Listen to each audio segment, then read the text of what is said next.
En pleine chute brutale des revenus en devises de l'Algérie à cause de la baisse drastique des exportations des hydrocarbures de Sonatrach depuis le début de la pandémie du Covid-19, la Compagnie nationale des hydrocarbures se permet le luxe de vivre une situation suicidaire qui est en train d'aggraver les déséquilibres financiers et administratifs du seul poumon économique du pays.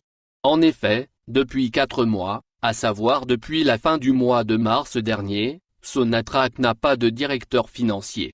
Hadj Djilali Abouda, l'homme qui avait été désigné vice-président responsable des finances par décret présidentiel le 30 mars dernier, n'a jamais occupé ses fonctions et après avoir profité de son long congé, il dépose officiellement sa démission le 8 juin dernier. Pour la première fois dans l'histoire de Sonatrach, un vice-président démissionne sans avoir travaillé une seule journée et sans avoir mis le pied à la direction générale du groupe dont le siège est situé à Hydra, Alger.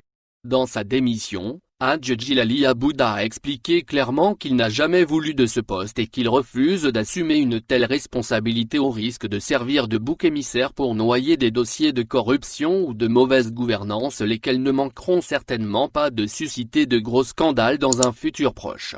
Après cette démission fracassante, la direction générale de Sonatrach a cherché d'autres profils. Elle a envoyé une liste de candidats à la présidence de la République. Mais le palais présidentiel d'El Mouradia a rejeté toutes les propositions de Toufi Kakar, le président directeur général de Sonatrach, a appris Algérie part au cours de ses investigations. Après le premier camouflet, le palais présidentiel ne veut pas faire confiance au choix de Kakar au risque de se couvrir de honte devant l'opinion publique et les partenaires étrangers de Sonatrach. Cette situation ubuesque dure ainsi depuis le 30 mars dernier. À Sonatrach, un intérimaire gère la direction des affaires financières.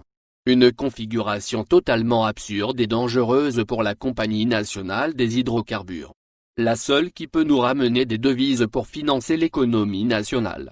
Il faut savoir que le vice-président responsable des finances de Sonatrach joue un rôle hyper stratégique. C'est lui qui doit superviser la gestion financière de toute la société. C'est à lui qu'incombe la délicate mission de veiller à garantir l'équilibre financier de Sonatrach ainsi que ses filiales et à optimiser ses performances. Il doit également gérer les relations avec les banques et rencontrer tous les investisseurs potentiels. Malheureusement, Sonatrach ne fait rien de cela depuis 4 mois au moment où l'Algérie a cruellement besoin d'une bonne organisation afin de limiter les dégâts économiques de la pandémie du Covid-19 et ses conséquences financières sur le secteur le plus névralgique du pays.